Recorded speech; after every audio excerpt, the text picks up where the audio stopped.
Chat, what's good? What's good? Welcome back to another episode of the Kingsley TV stream.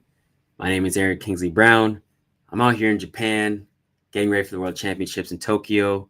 I'm at my training camp in Gifu, and I thought, what a great time to go live and chat with y'all. So I want to chop it up today, and as you can see, today's episode all about the Diamond League trophies. Do these matter?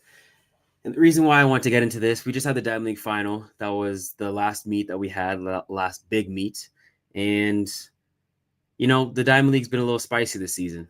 They doing a little bit of hating on Michael Johnson in the Grand Slam track league. Early on after the Kingston meet, they called it the Grand Slam flop.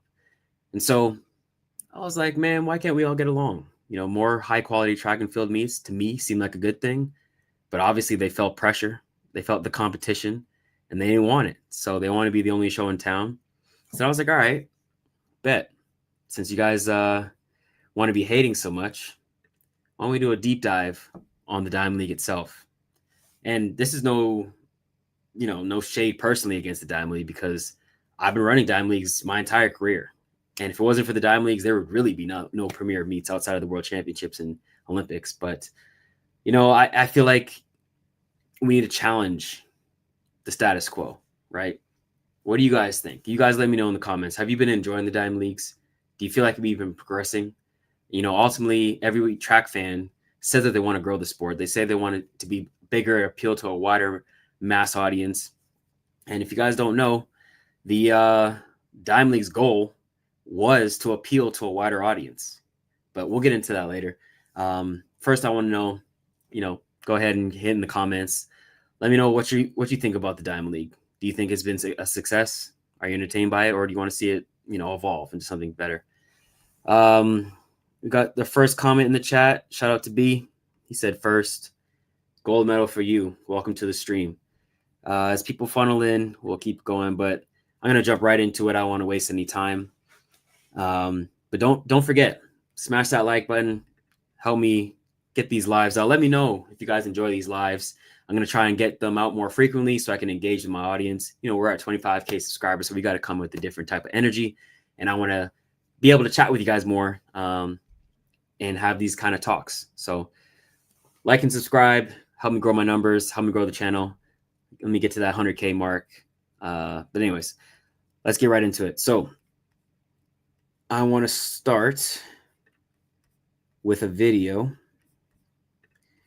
from none other than, give me a second. Share screen.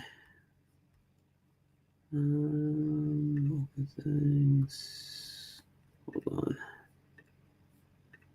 on. Where'd it go? Okay, Google Chrome. Sorry, having a little technical difficulty. I don't know if this video is gonna play. All right, let me skip the video. Let me try one more thing. Well, I got some comments. Let's see. Track has to do better. I actually like the Grand Slam better. Hey, I agree.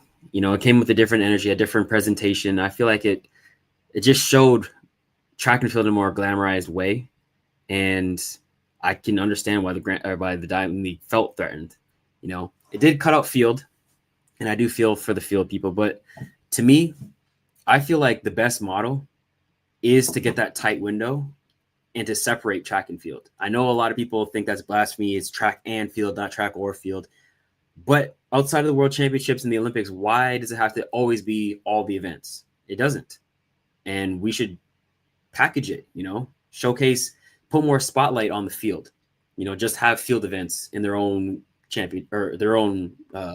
mini meet, have the distance runners in their own mini meet, have the sprinter, you know what I mean? Like, I feel like niching it down can appeal to the audience that it needs to appeal to. But right now we're just stuffing down everyone's throat all the events. And yeah, to a track and field fan, you love it because that's what you grew up on, because it's like, okay, this is like the World Championship, a mini World Championship, mini Olympics.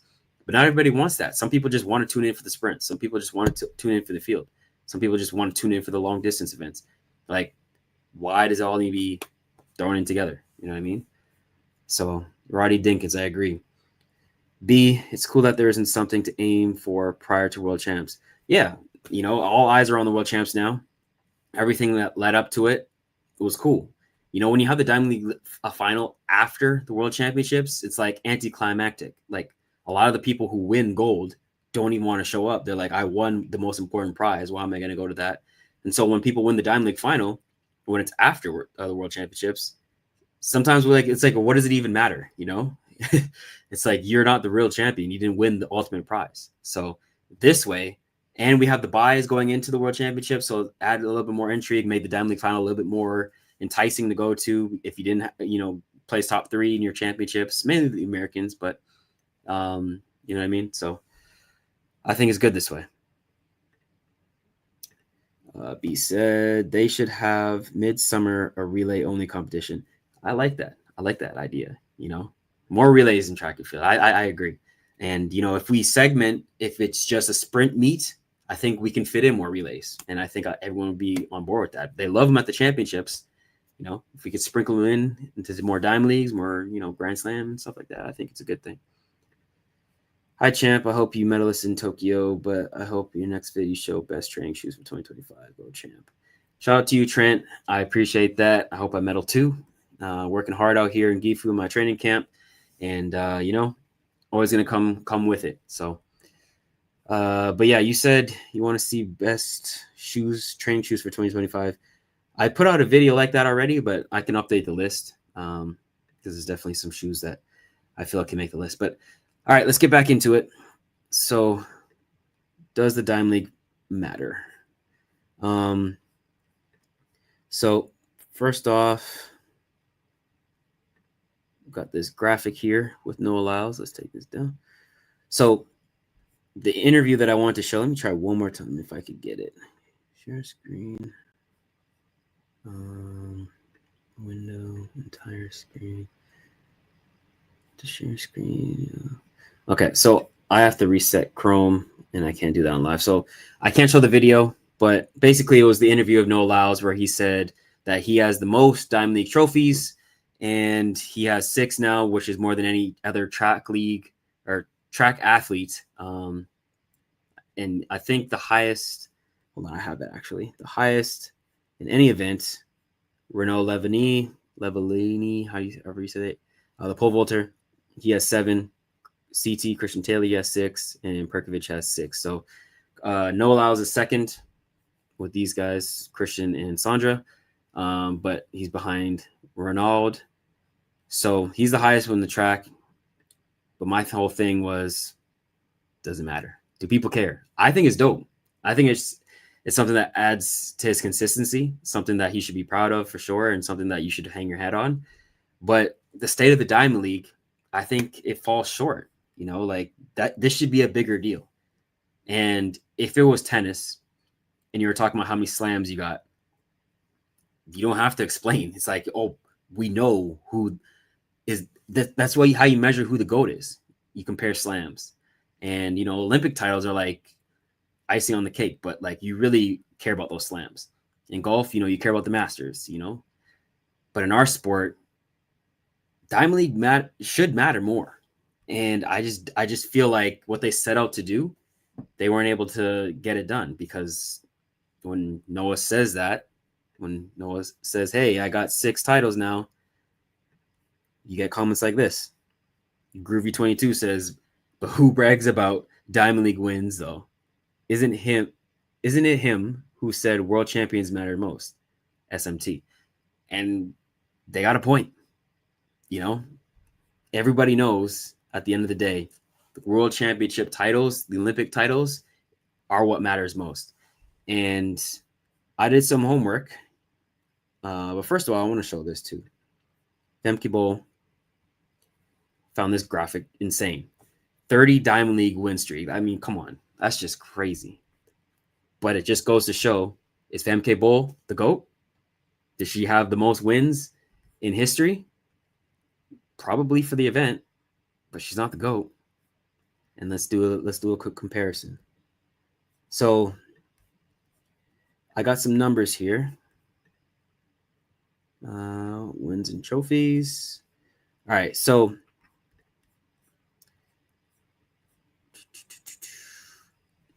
Noah Lyles compared to Usain Bolt. Noah Lyles has 6 trophies, Diamond League trophies, 5 in the 2, 1 in the 1, and 23 wins. Okay, actually, let me show this. Share screen.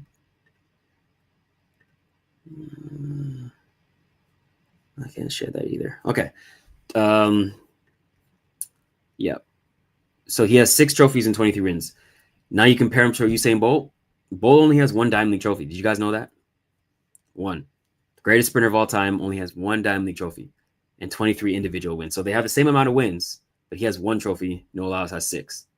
But when you're comparing GOATs and saying like who's the GOAT, when do you get to the accolade where Diamond Leagues actually factor in? You know, obviously it's world records, Olympic golds, world championship golds, your PRs, how many teams you made, how many medals you have. How far down do you go until you get to like, okay, how many Diamond League trophies do you have? How many Diamond League wins? Like, does that even come up in conversation when you have comparisons between the two? I've never heard it. I had to look this stuff up. This isn't readily available information. So another one, I compared Gatlin and Christian Coleman. So I saw Coleman just got his 3rd 100-meter title, and Gat has 3 trophies. So when you're comparing them, is that something you factor in? I don't think it is. Most people will just say, yeah, Gat's way better. He has way more medals, more golds, faster PR.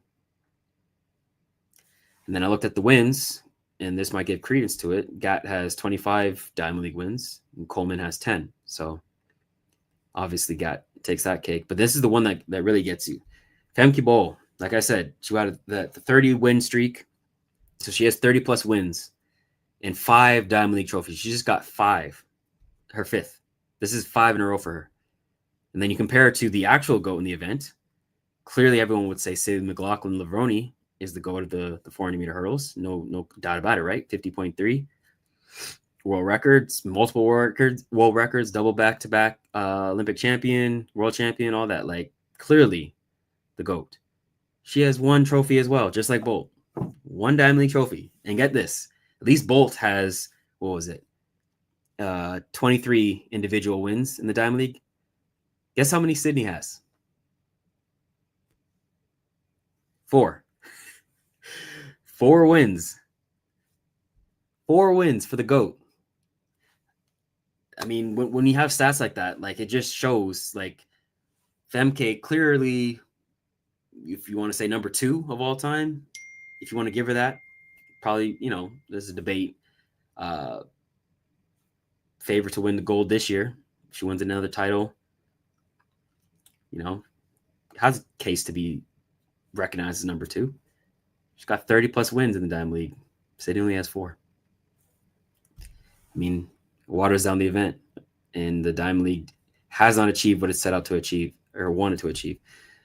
And then one that I thought might actually be a little bit better of a comparison because they're very close in their careers. And then you have to nitpick, Shelly Ann Fraser-Price versus Elaine Thompson-Herah. So I think Shelly is the GOAT. Clearly, I think she's the GOAT. She's got way more golds. Longevity is a lot longer. But some people put a lot more stock in Olympic wins. And Elaine went back-to-back twice. She went double twice. 100 and 200 gold in 2 different Olympics. So some people give her that. And then she's got a faster PR in both. 10:54 and 21:53. So some people give her the GOAT nod for that. So I think in that scenario, when you're comparing those 2 athletes, Diamond Leagues might actually matter. So Shelly has 5 trophies and 23 Diamond League wins. Elaine has 3 trophies and 25 victories.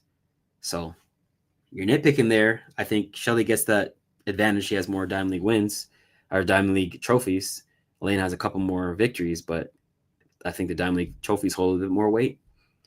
But I don't know, man. Like, what do you guys think about the Diamond League so far? It's been in its inception since it came into on the circuit in 2010. I actually looked at their Wikipedia, and this is what they said. This is what it says.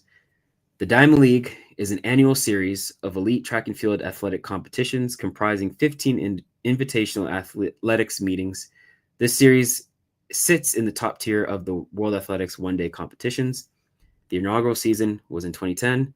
It was designed to replace the IAAF Golden League, which had been held annually since 1998. The full sponsorship name is the Wonder Diamond League, the result of an agreement with Wonder Group that was announced in 2019. So, and this is important too, while the Golden League was formed to increase the profile of the leading European athletics competitions, the Diamond League aims to enhance the worldwide appeal of athletics by going outside of Europe for the first time. In addition to the original Golden League members, except Berlin, and other traditional European competitions, the series now includes events in China, Qatar, Morocco, and the United States. So, I don't know. Did they achieve their mission? They said it was designed to replace the Golden League, and their aim was to increase the profile of the leading European competitions and to enhance the worldwide appeal of athletics by going outside of Europe. So they definitely have meets outside of Europe. It's a worldwide thing, but like, how many people actually care about the Diamond League? What's the Diamond League legacy? You know, it's been around for what, 15 years now. We've seen countless people win. If you look at some of the winners, the past champions, I can't show this graphic, unfortunately, because I have to refresh my Google Chrome. I'll get that fixed for next time. I'm usually off my my PC back home. I'm off my laptop now. I didn't update the settings. But if you look at the 100 in the Diamond League winners, they're all American and Jamaican except for one. CJ Uja won in 2017. And then the two, you got Americans and Jamaicans. And then you got Degrassi won one in 2023, and Alonzo won 3 in a row. For the women, you got Alfred who went back-to-back. Brittany Brown went back-to-back. Miller Weibo won 3 in the 2. Dina got 1. Allison has a lot. She has 3 in the 2 and 1 in the 4. Nasser has 3. Paulino has 3. So there's good people that have run it. But again, glaring omissions of some of the best people in the sport. Bolt only has 1, like I said, and that's just in the 100. He has 0 in the 200. And we all know arguably his better event. No, I don't even think that's controversial to say. I think his better event is the 200. I mean, as great as he was in the 100, he started as a 2 guy, and he even says himself, like, that's the race he favors. He doesn't have any Diamond League wins. Doesn't have any Diamond League trophies. That just goes to show, like, it didn't appeal to him enough. And if your GOATs aren't signing up, then it just takes away the relevance of the Diamond League. And that's why I champion, other leagues coming into the sport that could add more prize money, because with prize money comes respect. You attract the best talent, and eventually you can have something outside of just the World Championships and the Olympics that actually matters, that actually holds weight in the minds of fans. And then we can have proper debates where it's like, okay, yeah, you got this gold, but how many slams do you have? Like in tennis, or how many Masters wins do you have? Like in golf, you know what I mean? It's not just all end all be all with the World Championships and the Olympics. And then the other thing too is the prize money, man. Since we're talking about the money, it's been stagnant. Okay, since 2010, since its inauguration, $50K was the Diamond League win, Diamond League prize money for the win. Now, well, I think in after the pandemic, so like 2021, they lowered it to $30K, and now they have the Diamond League Plus. I think in response to the Grand Slam and Athlos competition, they had to raise it up, but they didn't raise it up like they did. Literally, they said it's going to be $50K, but all they did was put it back to what it used to be, which was 50K before, and that's only for certain events. So the finesse was real because I didn't see this advertised, but the Diamond League final was only Diamond League Plus events that got 50K, which was the men's 100, men's 15, men's 400 hurdles, men's pole vault, women's 100, women's 100 hurdles, women's 3K, and the women's long jump. Which says to me they're clearly targeting certain events so that they can attract the stars, like the men's 400-meter hurdles. I feel like they definitely wanted Carson to be there. They wanted Rye Benjamin and DeSantos there. They only got they only got Karsten. Men's pole vault, obviously Mondo. Women's 100, that's a given. Women's hurdles, that's a given. Long jump women. I think that was for Tara Davis. I don't think she went, though. And then the men's 15, Jakob and those guys. But I don't know, man. I just feel like the Golden League was at least a little bit more intriguing. Like they had a chance to win $1 million. And, a lot of them had to split it because if you go undefeated and there's multiple people going undefeated, you have to share it. But at least it's like, wow, $1 million. Like that's something that makes a headline, like a chance to win $1 million or winning gold bricks or whatever. Like I think other sports could look at us and be like, wow, they have a chance to make that outside of just the world championships and the Olympics. And yeah, you got to share it and whatnot. And that's kind of whack. But I just feel like it had more appeal than the Diamond League does. And maybe there's too many Diamond League events. I think the Golden League only had like, let's see here, 1, 2, 3, 4, 5, 6, 7. It's like 6 or 7 during the year that you had to win. So at least there's more races. But do you want more races, higher quality, or quantity? I think it might be spread too thin. There's what, 15 Diamond League meets throughout the year? How many actually are filling the stands? How many are actually worthwhile of watching? So that's what I got. I can show this. This is the prize money that I was talking about. I don't know if you guys can see that, but got the 30K all the way down to $500 the 10K all the way down to the $500. That's got to change for sure. That's been since I've been in the game, right? And I started running Diamond Leagues in 2015. It was 10K for the win. And it used to be 1,000 for last place. Now it's 500. And prices have only gone up. So the math it's not mathing, man. Prices are going up since 2015. And yet the prize money has been going down slightly or staying the same. And then you got, 30 or 50K, depending on if you're a prize money plus. And then these down here, these events show which Diamond League pluses are at each meeting. They rotate it. But again, got to find a way to increase the prize money, man. Otherwise, a lot of your top talents, Sydney's only going to have 4 wins. And Bolt, only 1 Diamond League trophy. That's a direct response to the prize money. They're like, even though they get appearance fees, so clearly they're getting a lot more to come, it's still not worth it for them, obviously, or else they would be out there. And that's the thing, too, is like everyone wants to crap on Grand Slam for not coming through with the money and, canceling the last meet and stuff. It's a startup, and they've had a little bit of trouble. But think about this. They're able to get Sydney to commit to 4 different meets, running 2 races at each one, right? Before this year, would you have ever guessed Sydney would do that based on her track record, right? I just said that she only has 4 Diamond League wins, and she's run very sparingly at the Diamond League, sometimes skipping it completely for the season.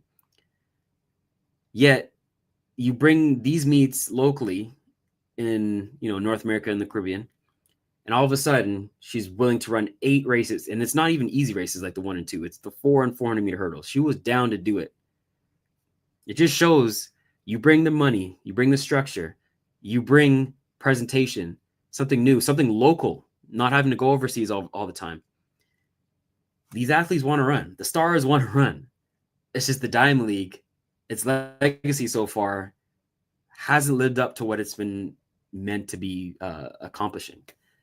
But anyways, that's what I got for today. You guys let me know. I'm gonna go read some comments now. But Yeah, I just feel like the Diamond League's been falling short. Again, don't forget, like and subscribe.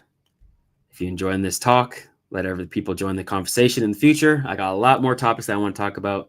This is fun for me. If you guys haven't seen me on trackside on CBC Olympics, go ahead and check that out. I had a lot of great talks with my co-host Perdita, and we got our final episode coming out on Monday. So stay tuned for that. We got predictions for Worlds. That was very tough for me to do as an active athlete with a lot of teammates, but I did my best, and I tried to be unbiased, and I made some bold picks. But let me know in the comments, what do you guys think about the Diamond League? What do you guys think about Grand Slam, Athos, all that stuff? Do you think it's been doing well? Do you think it's falling short and we need something different? And also, let me know your picks for Tokyo. Let's talk about that as well. See some of these comments. So Rodney Dinkins says, if it wasn't for platforms like Race Take and yourself, we would not have any info in the track world. That's another thing too, man. We need bigger platforms. Shout out to everybody who makes track and field content. We have a lot of people who do a really good job.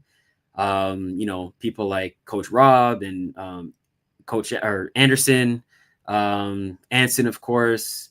Trackside, I want to shout us out. Total Running Productions. They do a good job. There's other people as well, but I just feel like it could be so much better. Like if we're ever going to crack like mainstream media, like ESPN, Fox Sports, things like that, we just need to be more compelling. And I did see us on ESPN when Noah and Kenny had their debacle. That made it.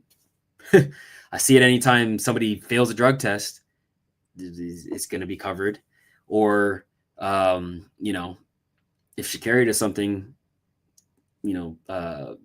something compelling, like running a super fast time, that's about it. Outside of the Olympics, I don't know if they're going to cover the World Championships at all, even mention it, but we got to find a way to crack into the mainstream media if we ever want to increase revenue. And I have some ideas. I talked about it. I actually have a video dropping tomorrow for my last stream where I was talking about entertainment versus the purity of the sport. And where's the line? Like, how much should we change the sport in order to be more entertaining? So I'm going to drop that. Go check that out. It's going to drop tomorrow. And I'm just going to talk about the segment where I was literally giving out ideas. One of them is fantasy track. We had roster. That was very cool. I felt like, if we have fantasy track and field, we're going to care a lot more about all the events because we're getting points, put some money on the line. Gambling, of course, is huge. Like, we're like racehorses. I don't know why there's so many things we could make prop bets on, have parlays going. Like, I know we have it. It's just, it should be bigger. Like, people literally have draft parties. I'm in 3 fantasy football leagues and I don't watch football like that. Like, yeah, I love football, but I don't have time to sit down and watch a 3-hour football game unless it's the Super Bowl. But I keep up with the stats. Why can't people keep up with the track meets? I mean, even if you can't watch, at least you could tune in and see the stats. That's how we make all the events more relevant. There's so many ideas out there of how we can make the sport more entertaining. Why don't we have a celebrity section? You see iShow Speed? He's out here going on a tour across America, racing all kinds of people who don't even run track.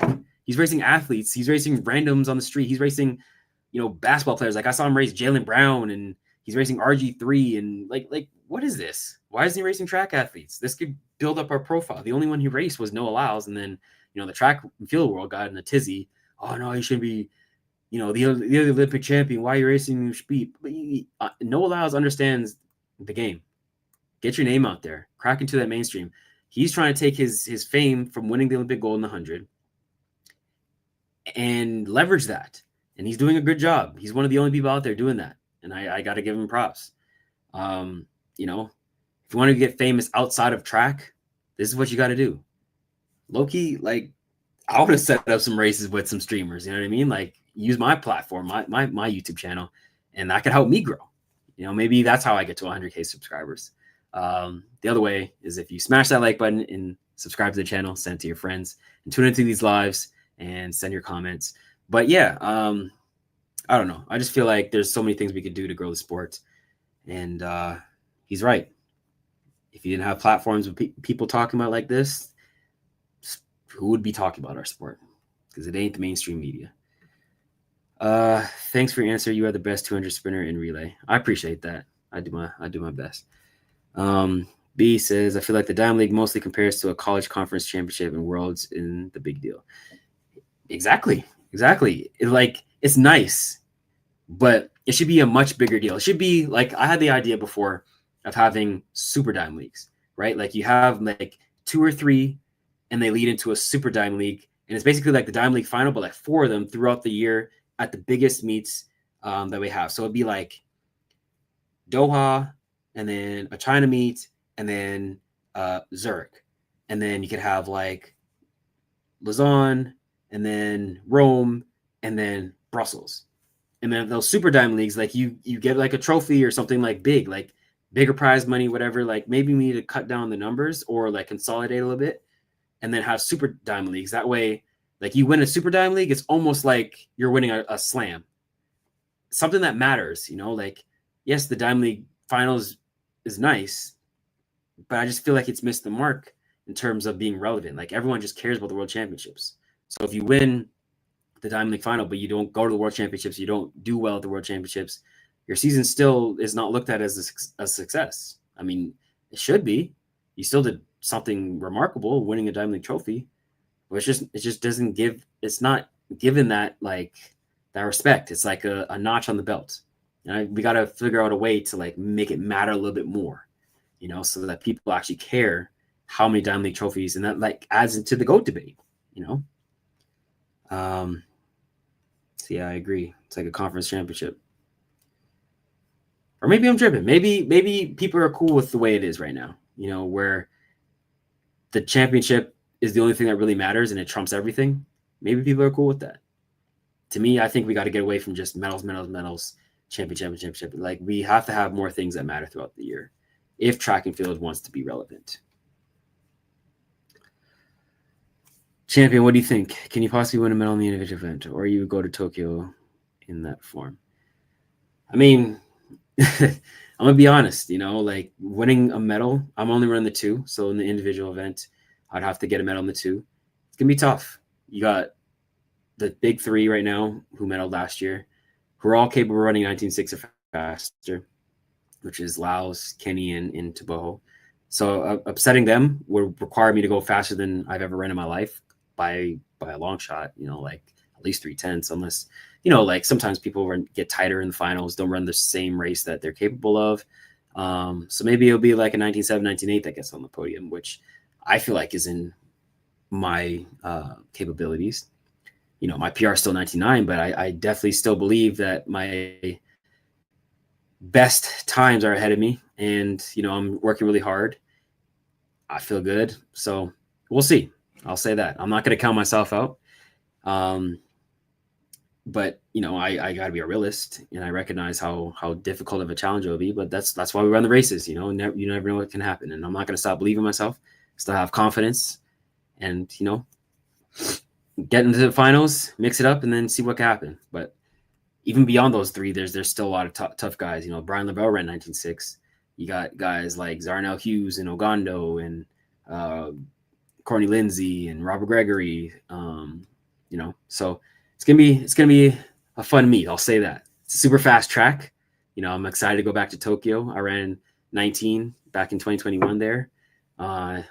Didn't run as fast in the finals as I did in the semi, which I still wish I did better. But it's almost like this is a second chance where I'm going back to the same venue. This time we'll have fans. I'm only running the 2 again. So we'll see. I'll say that. We'll see. There seems like a lot of jealousy in track and field, and it's such a small sport. I think once you all come together, it can grow. I agree, Rodney. There is a lot of jealousy, and it's a crabs in a barrel mentality, and that's always bothered me. It's kind of like the WNBA too, where like everyone started hating on Caitlin Clark, how much popularity she brought to the sport and how much endorsements she was able to secure. But it's like, why are you guys hating? Like, leverage that, embrace it. This is what you have wanted, like, why are you hating on it? And I feel like in our sport, we do the same thing where it's like, if someone cracks into the mainstream, then everyone's like, well, this athlete has more accolades or whatever, so why didn't they get that deal? Why aren't they on the news show or getting much more attention or having as many followers or being promoted? It's like, bro, just running fast is not enough. Just winning is not enough. That doesn't automatically guarantee that you'll have a brand. Like, a lot of people are boring in the sport, and there's nothing to really talk about outside of just performance. And that's not what appeals to mainstream media. Like, look at a guy like Tim Duncan in the NBA. How popular was he? Basketball, like, savants, yeah, they love Tim Duncan. They look at the analytics and, oh yeah, Tim Duncan is this.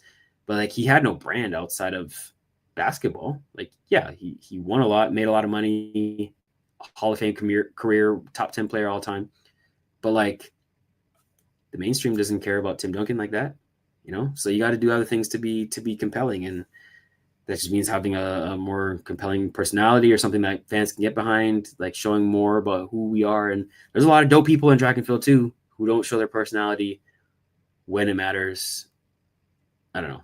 There's a lot of jealousy. I agree. And we got to lift each other up. That's why I support a league like Athlos. I can't even run in the Athlos. I'm a guy. It's women only. But I just want to see our women shine. Put them in the spotlight. That helps the sport overall. If we have bigger superstars as women, maybe more people will tune into the actual meets that have both men and women, and that will raise us up. Mm-hmm. If not, whatever. At least they get to eat. At least somebody's winning. But everyone's always just hating and jealous and stuff like that. So, it's part of why we're in the position we're in. It's part of why we don't have a union, all that stuff. We need to come together, have a unified voice, say what we want, and then fight for it. Like, at least in the WNBA, yeah, they're hating on each other. Yeah, they're jealous and stuff like that and holding each other down. But they do have a union. They are negotiating actively to get more money for the women. We don't have anything like that. Our money is still stagnant or going down. Until we have a union, they can dictate what they want to pay us, when they want to pay us, how they want to pay us, and that won't change. So we got to come together, y'all. There needs to be more friendly rivalries in the sports. I think Kenny will definitely make a big statement at Worlds because he's shown he can be right there with Noah. I agree, and I hope he does. That would be great for the sports. Two Americans, two top dogs who, are having a fierce battle. We already have the story that was blown up and shown everywhere of them going at it at nationals, the stare down and the push. That was great. We were finally in mainstream media. People actually cared about it. I just wish that they kind of, rolled with it a little bit more. Now it's kind of like, oh, we're cool and we're friends. And it's like, we had the momentum. Like, I remember seeing an Anson post and he's like, even if they make up, I don't want to know. Like, I just want to feel like you guys hate each other. And I understand it, because it's like, in your mind, you want to think that these guys want to kill each other because that's why you want to step up and watch the race. But yeah, a healthy, friendly rivalry. Like, they don't have to actually fight or anything. Like, we don't want to see that. We just want to see them go at it. And I think that's going to be good at Worlds. But we need that outside of just Worlds. That's always been there.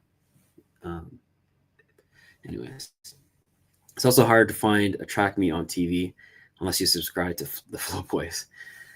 Hey, man, as soon as they announced that deal that it was going into Flow Track for Americans, other than Prefontaine, that's the only one shown on TV, I was like, oh, a huge step backwards. That was a huge blow. And it's because, like, we're already a niche sport, and you might get casuals who are just flipping through the channels or looking at the TV guide and say, hey, what's track and field? Let's watch that. There's none of that with Flow Track. Nobody is paying, what was it, $29.99 a month? $29.99 a month or $19, whatever it is. It was way too much. Netflix is only, what, $14.99? And you get a wide variety of stuff that you can binge watch. You getting how many track meets a year? You're getting poor camera angles, and like, it's not even like great production. So you're literally just squeezing money out of the small fan base that already exists. So rather than trying to appeal to a wider audience by having it on NBC and Peacock and all that stuff, you're saying we're going to only appeal to the people who already know about FlowTrack, because casuals don't know about FlowTrack. They're not doing any brand marketing or anything. You don't see any ads for FlowTrack outside of just track and field content on YouTube. So it's just track fans who are tuning into FlowTrack, and now you're going to nickel and dime them and squeeze them for all they got. Come on, man, this is crazy. It should be free, and they're like banning people who try and stream it and stuff like that and show it to the audience. It's just crazy. Like, if I want to react to it, if I want to show the meets and have some commentary and, you know, make it like a watch party, you should encourage that. They should make it free. You want to have as many eyes on the sport as possible, and then you try and do some, you know, behind the paywall stuff. They're just hustling backwards, just skipping right into it, and yeah, it's just terrible move. And yeah, and it's hard to find because, like, you know, who they're striking it down if you're trying to show it anywhere else other than FlowTrack, because they want all the revenue to come through them. Yet they just don't understand. People are not going to pay that. People are struggling. You know, they're just not going to watch. Fantasy track would be nice. I agree. And we had it with roster. I don't know if they're still doing it, but that was fun. And I think it should be bigger. And I think you should be able to put money on it. I think the Diamond League should partner with them and make it into a big thing, like each individual Diamond League or Continental Tour or Grand Slam, whatever. Like, they should all come together and say, like, hey, for this meet, you can do your roster or do your fantasy track, whatever. It's a great idea. I don't know why they didn't push it more. Unfortunately, or fortunately, college track and field is more exciting than the pros. Yeah, but the reason why is because they're structured. Okay? We know exactly how the structure works with the team aspect. Each school has a built-in fan base. We know what they're working for. So they got to qualify at regionals. They go to nationals. You know, once you get to nationals, they're all fighting for points for their school. It's a very clear-cut, easy to follow track meet. And there's a reason why it's always on ESPN. People can get behind it. It's very well presented. We know it year in a year out what we're getting. And people have a reason to care, you know, because you care about your school. You want to see them win. So until we can get something that, like, actually is easy to follow and we understand what's at stake with, like, a Diamond League, it's just not going to be as good of a product to show on TV. With the Diamond League, how many people actually follow the Diamond League race with the points and stuff like that? How many people actually care about how much money they're winning? You know, outside the Diamond League final, like, do you care? Oh, you just won $10,000. No. I mean, like, come on. You got, like, golf tournaments where the prize money is like $3 million if you win it. That's something compelling. You want people who aren't who aren't professional athletes to look at the sport and be like, wow, I wish I could be a track athlete. Look how much money they can make. That looks so fun. They're not looking at it. They're like, that's it? They're 10 bands? Like, what? I don't want to do track. And then, like, as much people don't want to talk about money, it matters, especially in professional sports. It matters. The reason why people glamorize the NBA, the NFL, you know, tennis, whatever, golf, it's because it's like, damn, they're making so much money. That's much better. They get to play a professional sport and get paid crazy amounts of money. You know, sports like motocross and stuff make way more than we do. It's like, what are we doing giving 10 bands to win a Diamond League? That's why athletes aren't showing up. And that all goes back to, you know, the product. Because if the athletes aren't thinking it's worth enough, even with the appearance fees, they're not going to show up. And then the product isn't as worth watching. It waters it down. Even if you do show up and win, it's like, okay, well, this person wasn't here. This person wasn't here. You know, it's like, okay, how many people on the street walking down, you ask them, hey, did you watch the Diamond League? They were like, what's that? You know, I don't even think people know we have world championships. So how are they going to know a Diamond League? But yeah, college track right now, especially in America, it's definitely more of a well-packaged product. Outside of Pre, I think Pre does a good job. And the Grand Slams did a good job. And those fields are always loaded. So that's part of it. Meets like Brussels, meets like Zurich, those always do well. Lausanne, there are certain diamond leagues that do well, and maybe it's just like consolidating, so we only show the best diamond leagues and put those forward. Maybe that's what the plan should be. And again, I keep going back to it, but super diamond leagues, I think it's a great idea, But I just wish all the meets would work together. I wish Grand Slam, Athlos, Diamond League, Continental Tour, they would all work together. Pool all the money.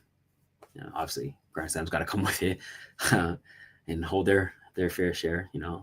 I still have faith in them. So when they get their stuff together, I feel like if they all came and pooled their resources, made like a real calendar for the track and field season, especially next year. With there's no world championships or Olympics, so it's a perfect year to try something like that. But Athos is coming with their team, so that should be cool to see. I want to see how they do with that. I hope Grand Slam comes back next year. That really changed the game. Then you got that Ultimate Championship at the end of the year, which, where did that money come from? Where did it come from? Why did you wait so long to bring it? What are we doing? Anyways, I'm glad it's there. I'll definitely be aiming to go for that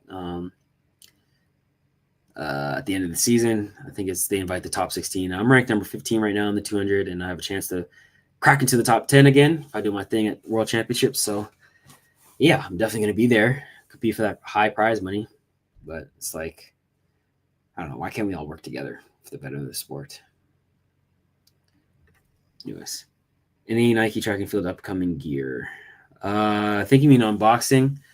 So we switched. I don't get the boxes anymore like I used to. Like we have game day where we just go and pick our stuff. And so I already have a lot of gear, so I don't just necessarily go in and pick a bunch of random stuff. I usually just spend it on spikes and stuff. So, I can do an unboxing. I can get some stuff and show you guys. It's just not like the traditional stuff where I have like a lot of stuff to show you. So that's why I haven't really been doing them. But I can do like a mini unboxing. Yeah, if you guys are interested in that, just let me know in the comments. I'm going to remind you guys again, smash that like button, subscribe to the channel, all that good stuff. Like and subscribe, bang, bang. Whoa. Reap to you. Hey, we got a super chat. Reap to you. Rodney Dinkins. I appreciate that. $9.99. I like that number too. But that's my first live super chat. So appreciate that. If you guys want me to definitely answer your questions as this thing grows and I have more and more viewers, it's going to be hard for me to answer all the questions. Right now I can because we're starting small. But as this thing grows and we get bigger, if you ever want me to make sure I answer a question of yours, go ahead and send that super chat. But Ronnie Dinkins, shout out to you. Thank you very much. You made history. First one of the Kingsley TV streams, first super chat. I need to get like a button. Let me see if there's anything right here. Yeah, here we go. Thank you. Bang. All right. I drive from Georgia to Florida for the Pepsi relays or the Philly relays, so I can at least get to see you guys once a year. Hey man, that's a great meet too. And it's a low-key meet. Like a lot of people are running low stakes, but like I've gone there every year since I've been a pro. I don't think I've ever skipped the Florida relays. I think maybe once when we went to Texas relays. But I've run that thing so many times. And a lot of local athletes, because we have a lot of local athletes in Florida, they all pull up. So I feel like if we have like local meets too, local championships, that could be cool. Like what if we had like a state championships in Florida? Think about how many camps we have in Florida. We got my group, Star Athletics. We all didn't know all the bangers we have in that group.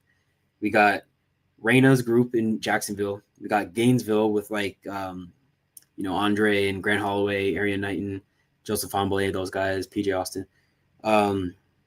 We got Lance's group, of course, Noah Laus, Jareem Richards and them. We got Gary's group with Matt Hudson Smith and there's so much talent just locally in Florida. What if we had like a pro day outside of the Florida relays? Like I know we have pro sections and pro events, but like just make it like an actual thing with like prize money and stuff. Think about how dope that would be. But yeah, it's a low stakes meet, so that's cool. Champion, how many more years do you think you have left at this high level? Will we see you at the Olympics in Los Angeles? That's a great question. LA is going to be my last year. I've said this publicly, but I think it might have been in Canadian media. But yeah, my plan, I went to USC. LA Olympics are going to be at the Coliseum. I feel like it's a perfect way to end. It's a North American meet. So USC and North America, it's like storybook ending for me. That'd be 5 Olympics. I'd fill out all the rings. That'd be pretty dope, pretty epic.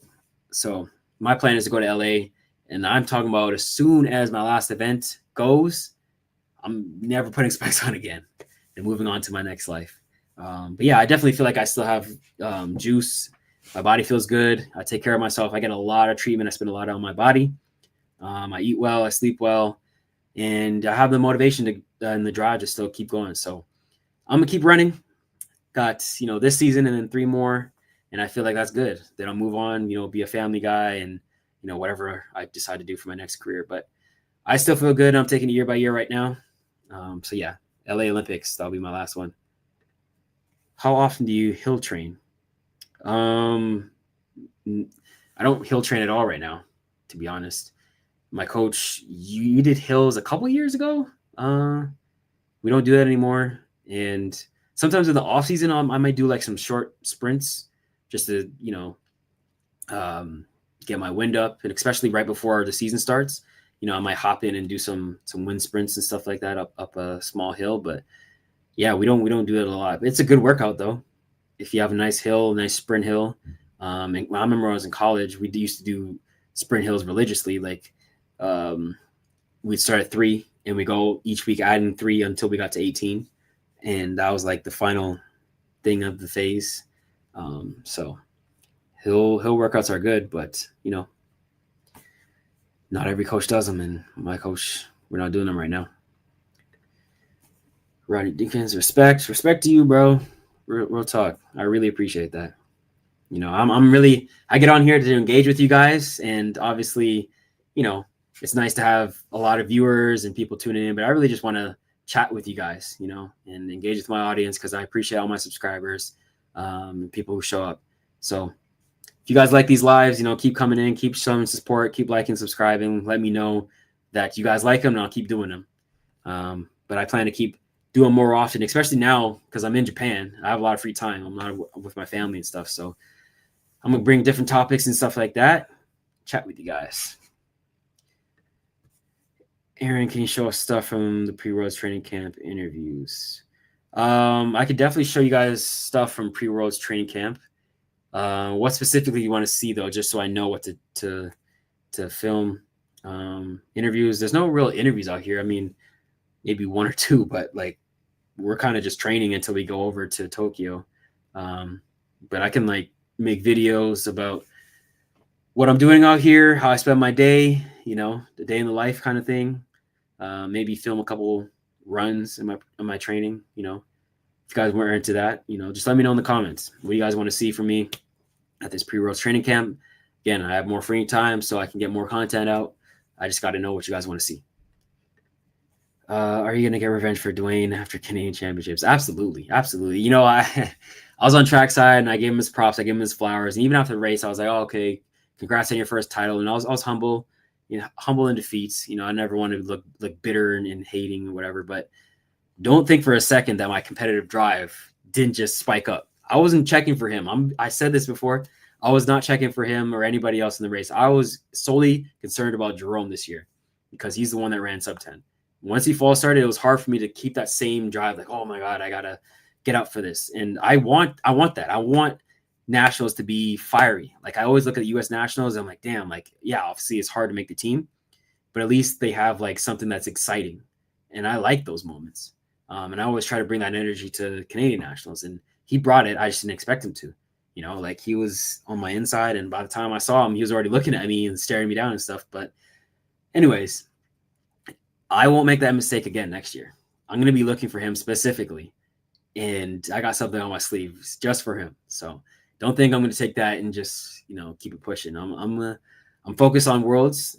Clearly he's only run the relay. So he should have been more focused on running through the line and trying to get that qualification standard. He's not running the individual here, and he can enjoy your national title. But I mean, you think the dime leagues don't matter? Canadian national titles. I mean, come on, they're nice, and I have bonuses in my contract, so don't get me wrong. I love winning national titles, but right now, I mean, they only matter for the moment. After that, it's like, okay, you won the national title for the season, but if you didn't do anything else, was it a success? Not really. So, but yeah, I got my eye on him. Don't worry. Don't you worry. Next year, we will be back. MJ is a bad girl. Love seeing her run straight out of your camp. Hey, man. She surprised me this year. I knew she was amazing because she missed a lot of fall training with injury. And I was wondering if she was even going to be ready for the season. And then she makes the team, runs 1080, wins a bronze medal in the 100. This year, she got a full fall and just dominated. Ever since they had Grand Slam, she got a chance to run the 2 more, got away down to 21.8. It's just so impressive to watch. And, her 10.6s just come so easily. Either 10.7s, just banging them out, just boom, boom, boom. I think I saw she was one of 2 people to run multiple 10.6s in the same season. I think that's true. Maybe 3. I think Marion might have did it. I know Shelly Ann did it that one year. She went crazy. No, Elaine's done it too. I don't know about that stat. Scratch that. But the point is she's tied for 5th all time, and she's just super impressive. I think she's going to go 10-5 in Tokyo to get that dub. But Juju's tough too, so this can be a good race. Can you make a video of your lifting, training, and recovery day? I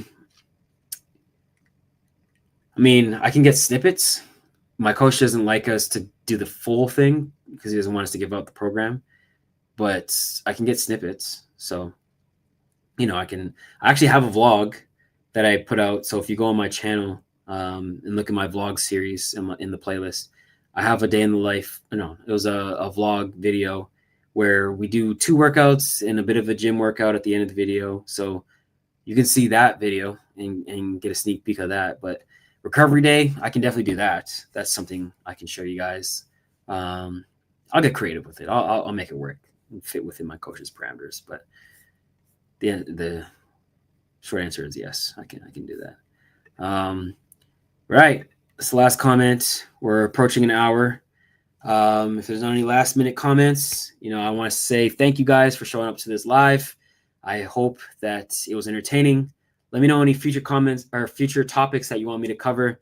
I have a bunch myself, but if there's anything that stands out to you guys that you want to talk about, let me know in the comments. Don't forget to like and subscribe. Like I said, hold on, let me get this banner. Boom. Like and subscribe. Let me throw this up here. And tune into future videos. Stay tuned to my channel. Like I said, I'm out here in the Gifu training camp. I got some more time on my hands. I'm going to be doing more lives. And so I'm going to look out for the community posts. I'm going to be putting out when I'm going to go live so you can tune in. And I'm going to do cut downs, so if you missed the live, you can see the replay. I got a video coming out tomorrow, and it's from the last live where I was talking about where the line is for entertainment or keeping the purity of the sports. So I'm going to drop that. Stay tuned for that tomorrow. And then I'm also dropping another video about that Pro Sprinter Blueprint. For those who don't know, I run a program for collegiate and amateur sprinters who are trying to understand how to go pro in track and field because it's not very obvious. In the NBA, you get drafted. In the NFL, you get drafted. Track and field, it's a lot more complicated, and it's like a who knows who has the connections and stuff. That not everybody's in a situation where they have that. So if you are a serious sprinter who wants that information and wants to invest in their knowledge, I have a video coming out just for you, highlighting the Pro Sprinter Blueprint. So you can check out for that and jump on a call with me if you want to inquire about how you can join the program. But I've got a couple more questions here, and then I'm going to get out of here. Keep this under an hour. Champion, do you think there would be any sprint world championships in Tokyo? Do you think there will be any sprint world championships? Yes. I mean, are you talking about the sprint events? I mean, there's going to be all the events. It's the world championships. So I'm not exactly sure what you mean, but yes. Aaron, not to jump ahead, but any thoughts on running Edmonton, Jerome, or Windsor next year so more Canadians can see me in person? Yes. As I'm approaching the end of my career, I definitely want to be in front of more Canadian audiences outside of just nationals. And I was looking at the calendar, and I'm like, man, I got to get up to Canada again. I used to run Jerome a lot. I ran it about 3 times. I was on the West Coast, so it was easy for me to pop up there. Definitely got to go back to one of those meets. I'd love to go to Edmonton. That was a great meet back in the day. My first pro win back in 2014, I beat Warren Weir and Wallace Spearman. So that put me on the map. But yeah, to answer your question, yes, I'm going to definitely look to run in Canada more next year, especially because it's like open season. Aside from the Ultimate Championships at the end of the year, there's no big championships. So I'm going to run more in Canada and, shout out to the fans. I want to meet you guys, maybe do something special with the meet, like if I could do like a meet and greet or something like that where I can, actually personally meet you guys, sign some autographs, take pictures and stuff like that. That'd be cool. Maybe even do like a training camp or something like that. I don't know. Who knows? I'll think of some cool ideas, but the short answer is yes. I'm going to be popping up to Canada, seeing my fellow Canadians who support me on the road in person. Last question before I get in here. Thanks all the answers, champ. Stay blessed. Appreciate you. Appreciate all the guys. Ronnie Dinkins, once again, I'm going to highlight you. The first super chat in Kingsley TV Live history. Hopefully many more to come. I'm going to keep bringing value. And I hope you guys enjoy these. Don't forget to like this video. Smash that smash that like button. Subscribe to the channel. Join me on the wave to 100,000 subscribers. We hit 25K, so I can't say that anymore. 100,000 subscribers is the next goal, and I'm only going to get there if you guys show this content to your friends, tune into the lives, and subscribe and like this video. Champ, do you think world records in the sprints in Tokyo? No. I mean, no. Sydney's running the 4, so it can't even be the 4 hurdles anymore. I don't think she's going to break the world record in that. I don't even have her winning. I have Paulino winning. So yeah, no world records. Actually, let me take that back. The hurdles, the short hurdles, the 110 and the 100-meter hurdles. I wouldn't be surprised if those world records went. Yeah. So the 1, 2, and 4, I don't see the world records being touched. But those short hurdles, look out for that. Yeah. Look out for that. Anyways, I'm going to get out of here. Like and subscribe. Let me know in the comments if you guys enjoyed this. Future topics you want me to cover. What do you guys think about the Diamond League? Tokyo predictions, anything. Just spam the comments. Let me know how you guys are feeling about these lives. I'm out of here. Peace.